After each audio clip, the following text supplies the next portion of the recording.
Hello! What's going on, guys? My name is Jonnyboy, and I'm here with my co-host, Savage Acorn. and we just got done watching WWE Fastlane 2016, and I guess we should just start straight off with this, because I was not too amazed by the show, and I'd rather just kind of steamroll-ish a little bit through it, if you don't mind. Yeah, I didn't really care too much for the show either. It was a very middle-of-the-road type show. Yeah, you called it at Royal Rumble, said nothing fantastic was going to happen here. You were totally 100% correctamundo. Yeah, it's like, when you think about it and you look back at the WWE product, you can kind of tell that anything in between January and March or April, where WrestleMania month is pretty much a nothing spot filled with hype. So there's no reason to have a pay-per-view there. And you'll have stuff like this happening. And I don't know if you know, but there's going to be another pay-per-view coming right before Mania in March. It's going to be like a televised house show, similar to the Beast in the East type thing. Oh, yeah, yeah. But yeah, you're going to get a whole lot of nothing stuff like this. Well, I guess... Well, go ahead and start with the pre-show. Alright, you had Kalisto and Alberto Del Rio on 2 out of 3 falls. I was glad that Kalisto had kept the belt. I was kind of fearing that Alberto would take it back, but thank goodness my fears weren't realized. The finish was a little bit weirded out and almost kind of botched. It looked like it, but it folded out nicely. It ended correctly, and you had Kalisto coming out as the winner. I saw that they did the one Daniel Bryan gimmick in his 2 out of 3 falls match where Alberto did a DQ kind of thing. Yeah. Oh, that's... And nothing really noteworthy. Okay, well, that's pretty much the show. Nothing really noteworthy, but just so happens I have some notes. And the actual show started off with a tag team match between Bad and the other Sasha Banks and Becky Lynch, and Sasha Banks and Becky Lynch won. Do you have anything to say about that? Well, I enjoyed it a good bit. I liked the little sequence at the end with the whole near falls and stuff like that. I thought that was pretty nice. Plus, with Sasha, we saw a lot of fire in her that we don't see very often. I thought that was pretty cool. So the dynamic between Becky and Sasha, I guess that's pretty cool. Going into Mania, hopefully they'll have a fatal 4-way or 3-way or something like that. Because just having the two of them doesn't seem well. Because Becky, if you ask me, Becky hasn't been developed very well. I agree. I don't think they've been really given a good opportunity and on Raw as much as they were given in NXT. Yeah, you can't really have fluff matches with the WrestleMania. You gotta build things up, especially with the women, because you still have to establish that they're not, pee breaks anymore. So, barely giving them enough hype won't do any wonders for the title. What was better, the Charlotte and Bella, or this one? I say this one because we already know the outcome of the Divas title match. That was probably just a blow-off match to say bye to Brie for a bit. It was a match that, was the build? Did it start about a week ago? Was it a build for Daniel Bryan's retirement? Nope, it wasn't. Thank goodness it didn't tarnish his retirement speech or anything like that. But oh, man. It was about a week ago when the build actually started, which I thought was horrible. Why would you start a feud about a week before the actual pay-per-view begins? That right there is pure short-sightedness, and I hate that a lot. Well, I'm actually glad they kept Charlotte away from the people that she was going to wrestle WrestleMania, most likely, because I felt like you got to build them up a little bit more, and you got to build up how they're pitting each other against Charlotte or whatever. I mean, you can do that, of course, but give them time. Oh, yeah, but they could definitely develop the storyline, but I'm glad that they kept them apart. Yeah. Yeah. So, we had, for the Intercontinental Championship, Dolph Ziggler versus Kevin Owens. We had some boring chain wrestling to start it off with. They did the deal where they didn't start brawling right away, where they had to lock up when they kind of hated each other at this point. Would you say they hate each other? I mean, just because you make guys fight about 7-8 times within about a month or 2 month span, I don't really think they hate each other. Well, I say in the previous matches leading up to it, it felt like that there was a lot of hate Kevin Owens had for Dolph Ziggler, and I didn't really see the point in them respectively locking up in this professional wrestling exchange. Hate to me would be them battering each other with chairs and kendo sticks and Well, stuff. seeing how they can't really do that because it's not a no DQ match, but you're not being forced to lock up. I'm just saying that they like just little things like that make sense, and that didn't really make any sense for them just to start chain wrestling and stuff like that. Of course, but if But it was fine. if you're trying to establish a feud between two guys and you want to make it serious and though the guys really do hate each other, you're not going to have them fight 7, 8 times, and then when a pay-per-view comes, then just give them a straight-up normal match It again. seems like they're feuding now. It's pretty official that they are feuding because they have fought each other many times. I mean, so what did that make those matches? I Preliminaries or? I don't know. I didn't book it, so I don't even know what it was. I guess they just needed something for Ziggler and they needed something for Owens. I don't know if this was my fault or anything, but when I saw Kevin Owens coming out there, I was wondering who his opponent was. Well, again, weak build. Well, I guess they've been building their fight, but it wasn't built around the IC title until Raw, not even 1 week ago. I mean, tell me this: how do you have the two fight a series of matches, then have Owens win the belt on Raw, and then on the pay-per-view with no build whatsoever, no proper build anyway, have the guy who didn't even take the fall, who was not the champion, shoehorn him in there just because they were in a series a few weeks ago, and then have them fight? I don't know. Do that? You know what they should have done? Hmm. They should have just double booked Dean if he was going to take the fall in the main event. And you might as well have. So it's sort of a reason to kind of build up why Dean got manhandled that entire matchup. Yeah. And you could have made it a better story as to why Dean would be more upset and more willing to beat up Roman, Mm-hmm. batter him with chair. We'll get to that later on in the show, but Yeah. yeah, it would have been much more appropriate for them to have him lose to Owens in a clean fashion, and then have him go into the main event and be ruthless towards his quote-unquote brother. Because it's not like Owens beat Ziggler clean in the cleanest fashion whatsoever. He was kind of using his dirty tactics, how the referee kind of got in the way, which led to the finish.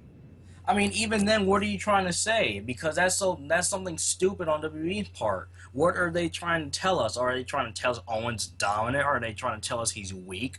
Well, that's why I think it was kind of kind of somewhere in the middle. Like, it wasn't clean, but it definitely wasn't like, well, he totally cheated right there. Like, it wasn't Ziggler's fault he lost, but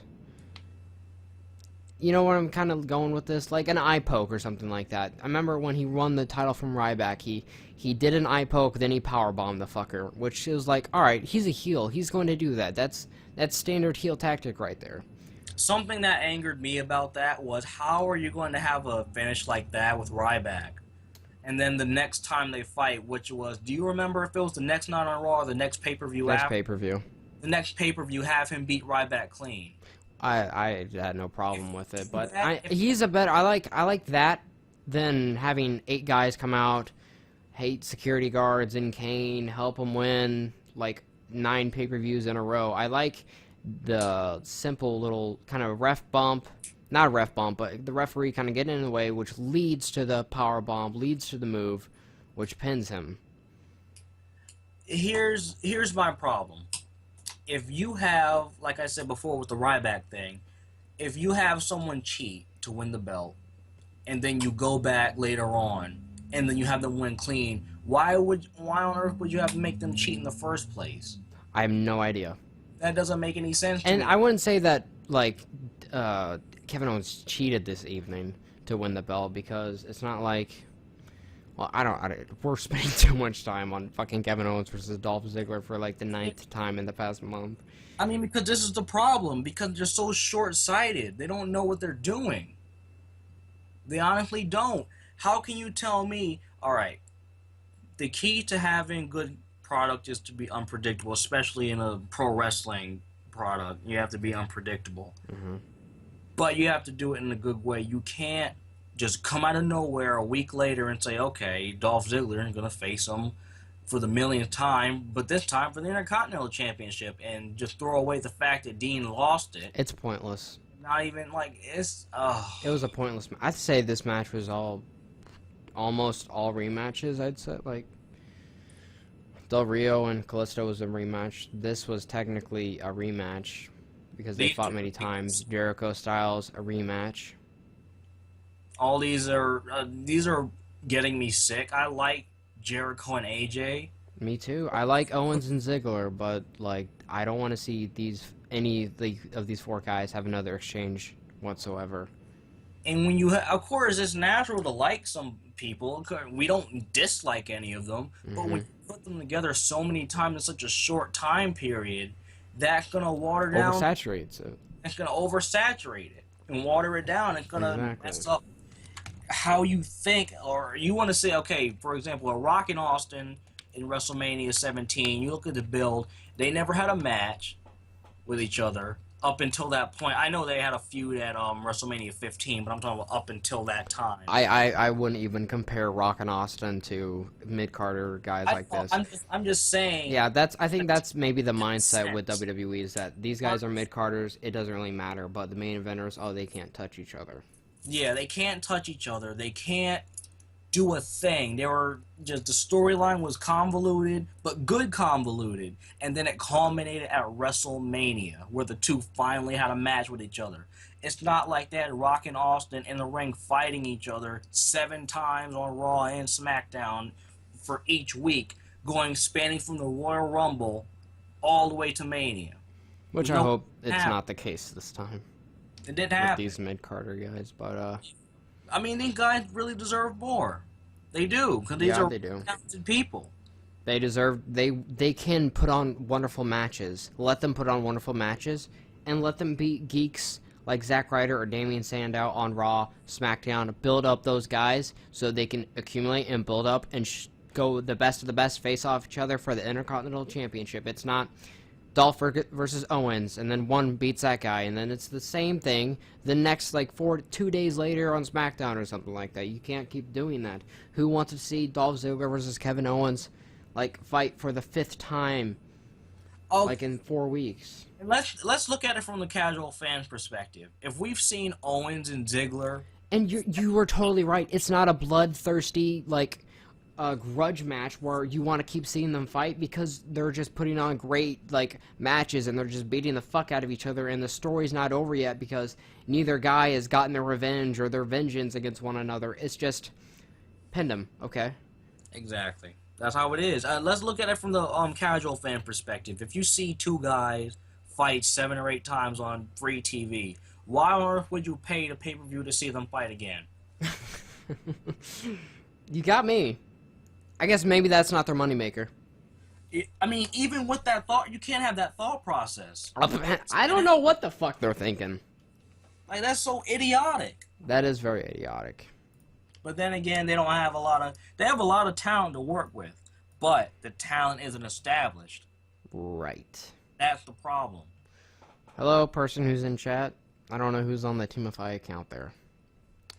Hello. So I guess I will go down the match if you don't mind.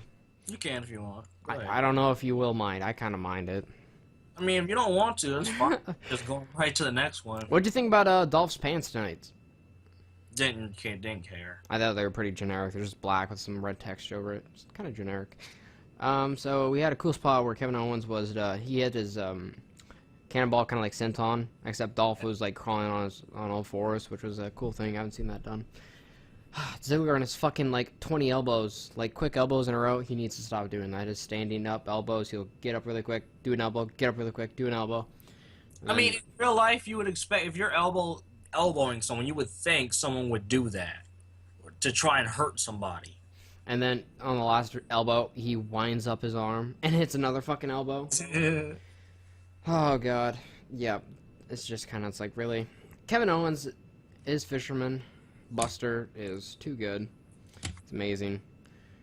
And, wait, tell me something. Tell me. Mr. Perfect Kurt Hennig would do a normal fisherman suplex and win. That was his finish. How are you going to have somebody... Okay, same thing with John Cena doing the stunner. Exactly. How are you going to do that and then have them... Transition move. Anyway, There's a point in the match where Kevin Owens is on the outside with Dolph Ziggler. He picks up Dolph for the powerbomb onto the ring, but Dolph turns it around, hits a Hurricane Rana, throws Kevin Owens into the stairs, throws him back in the ring, hits the Fameasser, and pins him for only 2 count. It was a weird looking Fameasser, by the way. Oh yeah, I could barely recognize it. I was like, wow. Dolph's move just kind of got, like, buried there. He couldn't even pin him there after a Hurricane Rana into the fucking stairs, but okay. And then Kevin Owens wins with powerbomb. I give it 3 stars, but that's because I've only seen about 2 of their 18 matches they put on the past month. You know, it's hard to get excited for a match with 2 people you care about if you're too busy trying to care about the one main event that you actually care about because it was actually billed right. On this entire show, there's been how many would you say feuds on this show were built correctly to make you want to pay to see it? Oh man, it's mind-boggling when you think about it. I mean, I am thinking when I'm seeing this match, I'm like, I can't wait to see the main event. I'm going to watch Walking Dead, and then this will be over. And then the next match will come, then that'll be over. Then it's just a waiting process. And now, okay, I'm going to sit here and enjoy this match. Like, I wasn't even that excited for the main event tonight. Like, it's not, like, Roman Reigns is in it, which doesn't make me that excited for it. Well, it was mega predictable anyway. Yeah. Like I said in the Royal Rumble review, it was mega obvious that they were good. Even from early last year, they were having rumors of Roman Reigns facing Triple H at some point. Mm-hmm. So it was pretty obvious they were going to eventually start pushing Reigns, giving him his Superman push again, and then eventually having him face Triple H at WrestleMania to get the title back with the whole fireworks and all that good stuff. So after the match, we had Owens yell at Michael Cole, which is good because Cole is terrible. He had a segment with Ryback, Kane, and The Big Show. I had no audio because I'd rather not listen to anything that any of these guys have to say. We had a promo of Kane, Big Show, Kane versus the Wyatts, and then we had an awesome feud that was built so fucking well. Am I right? Yep. No! We had the Wyatts, as in Eric Rowan, Braun Strowman, and Luke Harper versus Big Show, Kane, and Ryback. Ryback and Rowan start off, and Ryback gets the heat after using moves like a missile drop kick. Mm-hmm. Harper then cuts off Ryback with another drop kick. Then Braun Strowman starts to manhandle Ryback around. Kane looks like he has enough, more than enough trouble trying to keep his mask on while he's running around and shit. Multiple points, Kane is taking on all 3 members of the Wyatt family. And then Kane gets thrown back into the ring, and then, he gets back up on the ring, and then Eric Rowan just big boots him right in the fucking head. And then they get the heat. Braun slowly just works over Kane. Braun misses a giant big boot in the corner, and he goes flying out of the fucking ring, which looked hilarious, because I couldn't tell if it was on purpose, or if he's that much of a fucking doof, just to throw himself out of the ring. Then Ryback gets in for a hot tag and does the punk knees, and then nearly throws himself out using the clothesline in the same fucking corner. He throws himself out of the ring again, just like Braun did. Big Show tosses Harper over the ropes and then spears Braun, kind of like shoulder tackles him onto the floor. That was cool. Yeah, that was weird. I love Big Show. He puts in so much effort for nothing matches like this. Exactly. Like, have you watched this shoot or not? Well, I wouldn't call it a shoot. Yeah, it was very good. His Austin, I really liked it. I really, really liked it. It gave me a new perspective on the Big Show. Which is awesome. Big Show's, he's a great guy. Exactly. The finish was, Ryback did, what do you do, Shell Shock on Luke Harper and pinned him. Oh, okay.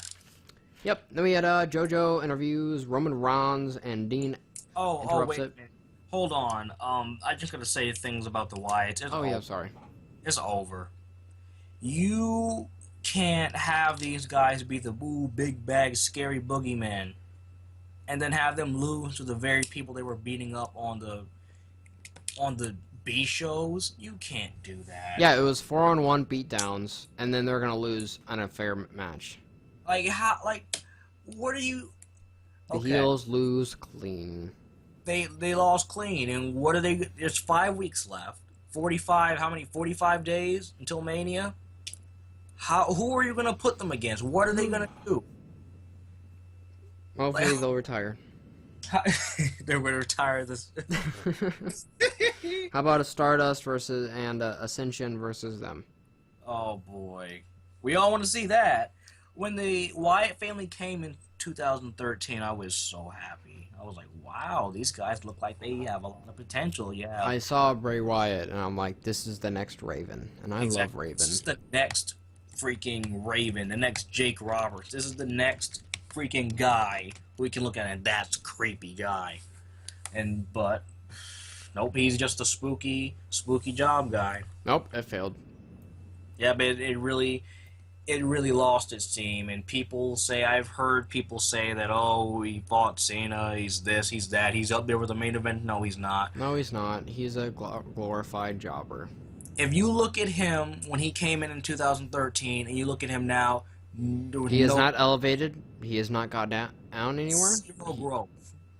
Exactly, zero growth. That's when you know you need to stop fucking with that type of person. You had him face John Cena, Undertaker at WrestleMania, and the Undertaker at WrestleMania, and the guy is in the same exact spot. That's not Bray Wyatt's problem. It's creative problem, and it's their fault. He's been here coming up for this summer 3 years now, and he hasn't gone a place. There's nothing left you can do with him. It's over. You put him in too many meaningless feuds with Chris Jericho, then Roman Reigns, then Dean Ambrose, then Ryback for one pay-per-view, and we got after that, and then the Dudleys, which was a travesty. It started out being pretty good. He killed it. They just overdid it. It's like a joke. It was like a really funny joke that they said a million times, and it became unfunny. That's what I equate the Wyatt Dudley feud to. Oh man, if the fucking Wyatts start beating up another tag team or just start beating up more people on Raw, I'm gonna be fucking pissed because I'm already gonna know who they're gonna face at WrestleMania. It's just gonna be like, seriously, like, what the fuck? And on top of that, how are we supposed to take you serious? All the guys gotta do is team up and just beat you. Yeah. And then what happens to the guys who beat you before? They'll just come and put you in your place again. Exactly. Like, they're gonna get fucking beat. Like, it doesn't matter. It doesn't matter. Like, what did they get for eliminating Brock Lesnar? Like, at Royal Rumble? Nothing. It led to nowhere. What did they get for beating Tommy Dreamer, Rhino, and the Dudleys at TLC? Got them nowhere. What did the Wyatt clan get for beating Chris Jericho, Dean Ambrose, and Roman Reigns in a 6-man tag? They got nothing.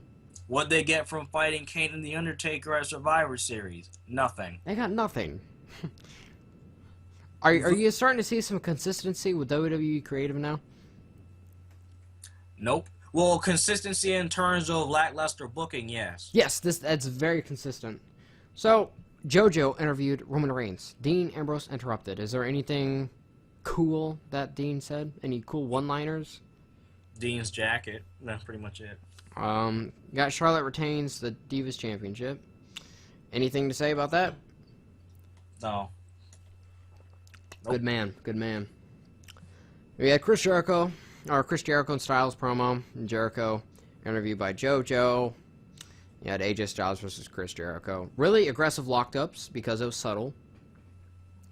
Kind of a little bit shit-talking, which the mic didn't really pick it up that well, but it was kind of subtle because they were getting on each other's fucking nerves, which you could definitely tell. Like, there was a large amount of respect they had for each other, but they're like, you're starting to get on my fucking nerves, dude.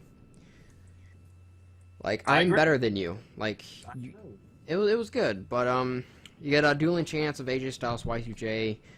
They trained some moves, and they tried to... Did you know how loud those chants were, by the way? Oh, yeah. Styles is probably the hottest kind of guy right now that it seems like, for people. Styles and Ambrose are the hottest people in the company right now. Yeah. They try some moves on each other. They keep cutting each other off. Byron Saxton says, "There is no more shock factor, so expect nothing between these two men." Awesome, Byron. Way to plug the fucking match. Why would you say that? I don't know. It's like, there's no shock factor here. It's like, well, you're fucking right. I guess I just hate... Oh, third time someone fucking hits the goddamn corner so fucking hard they fly out of the fucking ring.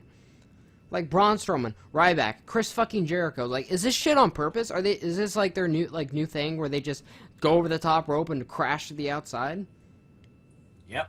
It's ridiculous. That's the next high spot. Oh, since like everybody in the company right now and their mom are doing dives outside the ring. That's going to take its place. Them trying to climb up and then getting hit and diving to the floor. That could be the new thing. Get this. Then Styles, he's like, I'm gonna go for a fucking springboard. I'm gonna crash down on this fucker. He jumps up for the springboard, comes down. Jericho midair hits a dropkick, hits Chris Jericho. Amazing timing by this dude.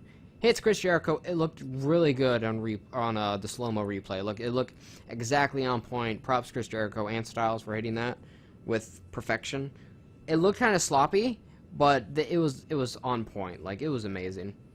Yeah, if they messed up at any point, which they have messed up a couple of bits. They definitely made up for it.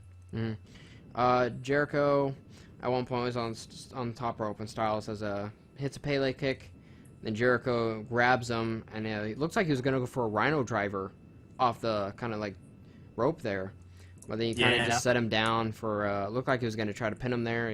Then he lifted him back up for the walls, gets him in the walls, Jericho, and then Style finally gets to the ropes, and then Jericho throws him to the outside and just like picks him by the feet and just slams him into the barricade.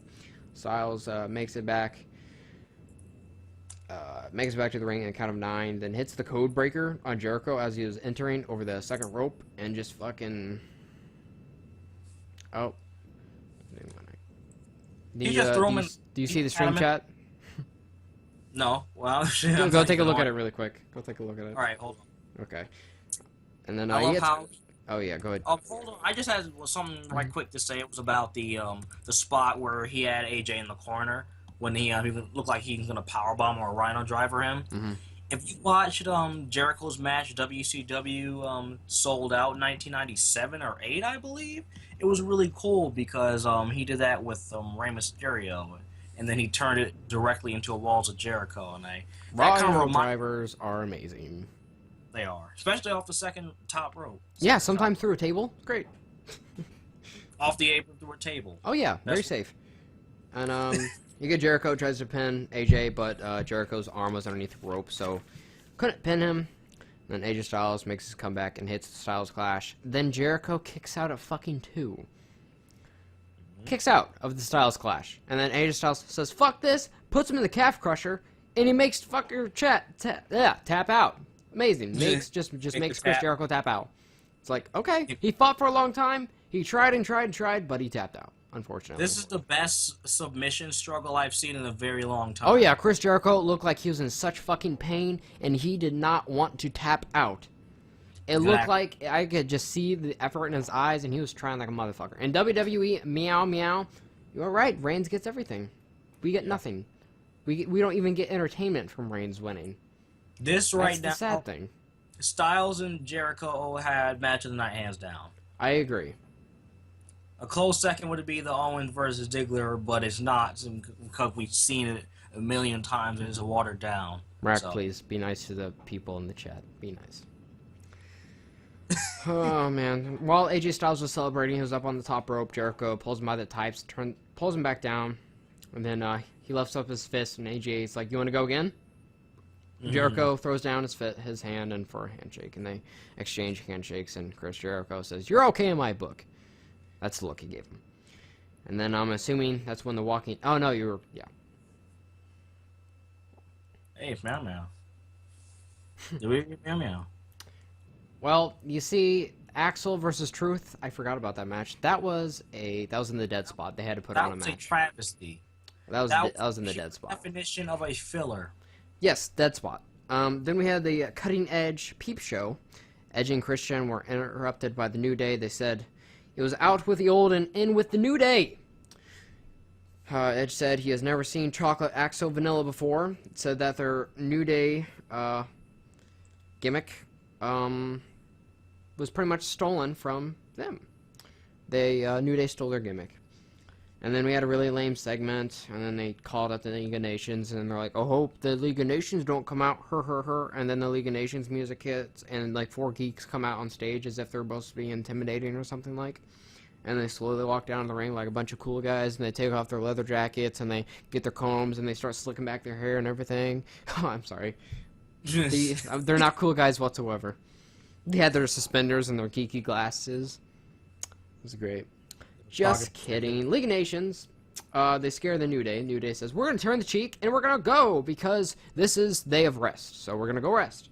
And then they're like, oh, Edge and Christian, stop blabbering your fucking mouths, and we're going to kick your asses, even though none of us are probably clear to wrestle, because we're all fucking injured besides Del Rio. And then Edge and Christian say, you know, this is your ring, we'll go. And then they walk down the ramp, and then Edge and Christian say, well, sorry, we were going to do a 5-second pose, but you'll have to... that to do with the League of Nations. So, International House of Dumbasses, there you go. And then Kofi and Big E start twerking, and then Edge and Christian throw some wands on the floor and everything like that, and they're plugging their show, and it was really fucking lame, and another moment where I was ashamed to be a wrestling fan. Yep, totally agree. I know, I would love for Enzo and Cass just to come out and just be like, hey, we're here and stuff, we're in something new. And then just crush everyone. Mark, that's almost every single WWE pay-per-view where I die a little and watch this. But it's okay, because I have Lucha Underground every Wednesday, and I watch that, and it makes me happy. It's true. The thing with the New Day is they're kind of getting old. Because they keep doing the same thing over and over again so frequently. I'm not saying they're bad or anything, because they're great. They do their role great because they're being themselves, but they're just turning it up to about 11. So they're not bad. Which sometimes they don't need to do. Exactly. But if you had, let's take something you really like. Let's take pizza. If you like pizza, how about you have it every day, breakfast, lunch, and dinner, for about a week. Let's see how much you like pizza after that 7 days is over. You want some more fucking pizza? Alright, so we get the WWE Meow Meow's favorite segment. Social Outcasts come out, and they say that they are behind the wheel of WrestleMania. And they name each other different cars. And then R-Truth music hits. And then he points at the Outcast, and he looks at one. He says 1. Points to the next one. Says 2. Points to the third one. Says 3. Points to the fourth one. Says 4! And then the bell rings, and I guess a match started. And then Michael fucking Cole says, the chains are off! He needs to be fired. The chains are off.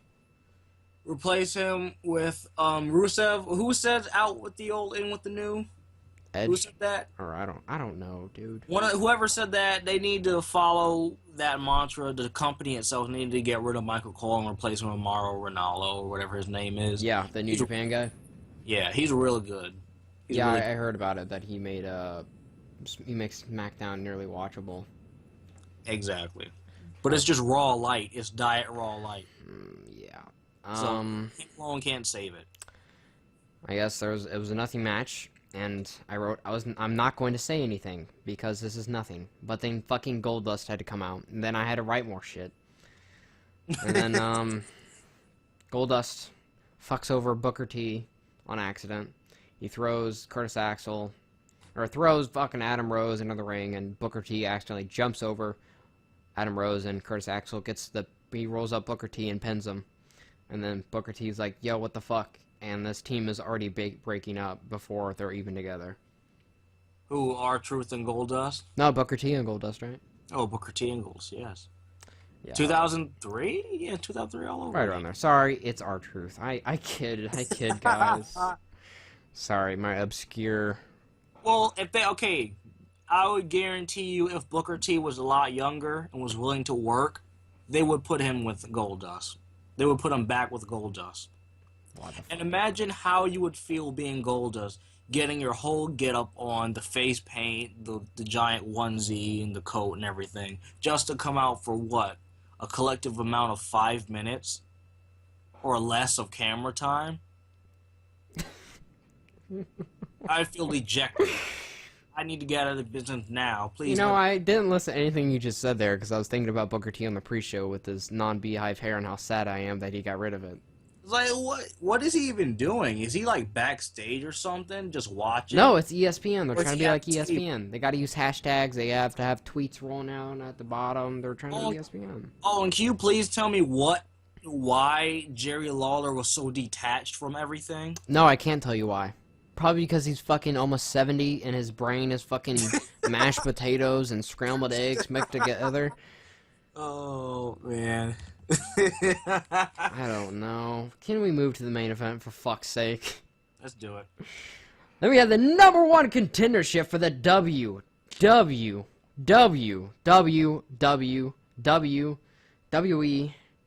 World Heavyweight Championship. Who's Triple H in 2016, I might add.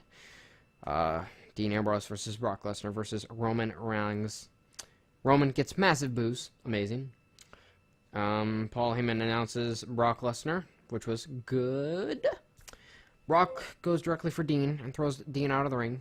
And it looked like it was a really delay kind of throwing him out of the ring. It was like he kind of throws him out and Dean just kind of like watches there. I thought Dean was just going to watch Roman get the shit beat out of him, which he didn't.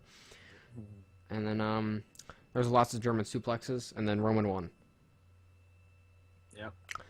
Alright, hang on. Actually, there's more saved. Dean saves Lesnar, saves Roman from Lesnar, and then vice versa. And at times, Dean would kind of let Brock beat on Roman Reigns just a little bit, but he would end up saving him. That's the story of the match, that they would save each other from this beast incarnate because none of them are good enough. And then Dean, he would try a German suplex, but Dean fucking Ambrose goes up to this nearly 300-pound man, and he says, "I'm going to German suplex you." And then Brock kind of giggles a little bit, and he turns him around, and then he just belly to bellies him like nothing. This small child. I love the way Dean was selling those German suplexes, how he just rolled back up and then just fell. And then had his eyes open and his mouth open like he was dead. It's fucking OBS, for fuck's sake. It'll look better on the actual video. Like, holy shit, I should just have fucking WWE gameplay up, for fuck's sake, to go on the background, but OBS is weird trying to get the picture up and with decent quality, which just doesn't want to do it because I have to fuck with the settings on there and I have to resize it and everything like that. But on a different note, It's alright, just leave it. yeah, Dean and Ambrose start clearing off the. Did I totally skip something? Oh wait, did I? Not really. Well, did you do well, I'll pretty much just get to the fucking end. They go to the outside. And then, they clear off an announce table, and they're like, "Alright, Brock, we're gonna powerbomb you." They powerbomb Brock on the announce table, and then Dean just starts kicking the shit out of fucking Roman Reigns. And then gets a good, near fall on him. And when he, I think Dean was in the corner, and Roman Reigns was running towards him, he's gonna spear him, and then, he throws him in the ring post, and then he turned him around, he was gonna, pin him with the schoolboy, and then Roman Reigns kind of gets back up, then hits him with the dirty deeds, and it looks like he was about to pin him. And it was a really close 3 count, actually. Yeah. And then they were fighting, and then they look over and they see this massive man is getting back up from being thrown through an announce table, and they're like, "Fuck, let's go powerbomb it again." And they're like, "Okay." They get back up, and they go powerbomb again through another announce fucking table. Hang on. Would you like to read that?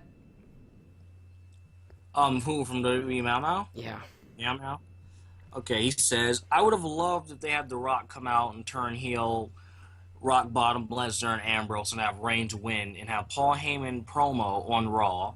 And the Wyatts come out and say why Paul Heyman why and talks about a match with Lesnar. Set up Lesnar versus Wyatt. Rock versus Ambrose, Reigns versus Triple H.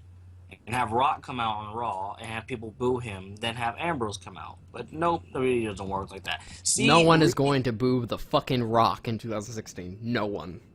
But people like them both, and so that's still a good thing. Mm-hmm. I mean, he could still be heel, but people like him. As long as you got someone that people like, then it's good. Mm-hmm. Regardless of their affiliation, heel or face. But here's why messages like that hurt me. Like Walt Culture, he does how WWE should book this or how they should book that. His stuff is amazing, but I don't watch it because it hurts me so much to actually go and watch the real stuff, and it's nowhere near as good. It's just a massive disappointment. Stuff like this, such short-sighted booking, lack of creativity is just so cut and dry. But that really bothers me. It really grinds my gears. So yeah, you can go ahead with the notes. For the note for the match after they buried him in the announce table pieces. And then you know, I'll do anything at this point. Rock can go ahead and turn heel, like whatever. And then they powerbomb Brock Lesnar through the second announce table. Fans chant one more time, and they just so happen to have one more table left. And then they bury Brock Lesnar under a heap of ruins from the other announce tables, and then Roman Reigns slaps Dean across the face. Dean throws Roman into the ring post, then tries to roll him. Okay, I actually, that's when the dirty things happen.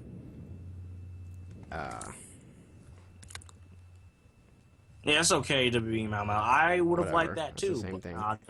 WWE won't do it because they're idiots. So whatever. The booking is idiots.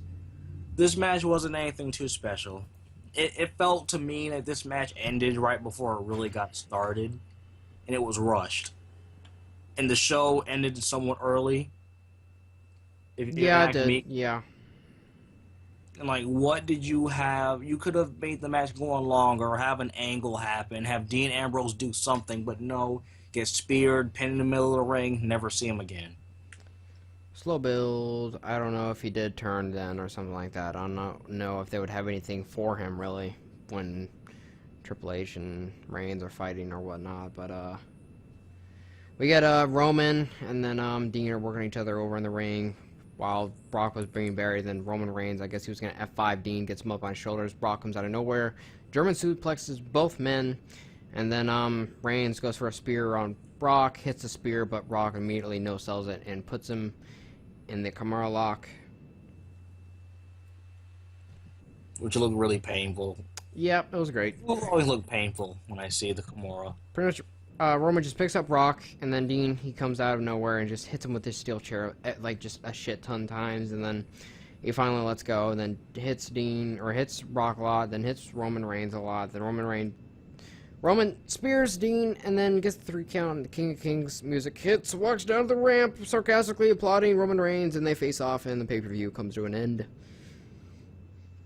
A massive disappointment. AJ Styles and Chris Jericho did steal the show, but they didn't do enough to save the show. One match can't save a show. That is true, especially not in a mid-card match with nothing really on the line. I mean, because I want to give the impression that this was a bad pay-per-view. It just wasn't all that. True. It was just the typical WWE pay-per-view in 2016. Yep. So, thank you guys for watching. I guess is that really all we have to say? Pretty much. Yeah, thank God we kind of dabbled into the bookment. Yeah. The booking of WWE at the beginning of the show instead of later now, like, so I don't feel that fucking exhausted. But thank you guys for watching and everything like that, and you can go ahead subscribe for more wrestling reviews and everything like that. You can go ahead and follow me on Twitter at 97JohnnyBoy, and Savage's Twitter is Dragon Tamer 109. And we'll see you guys later on the next review. Bye.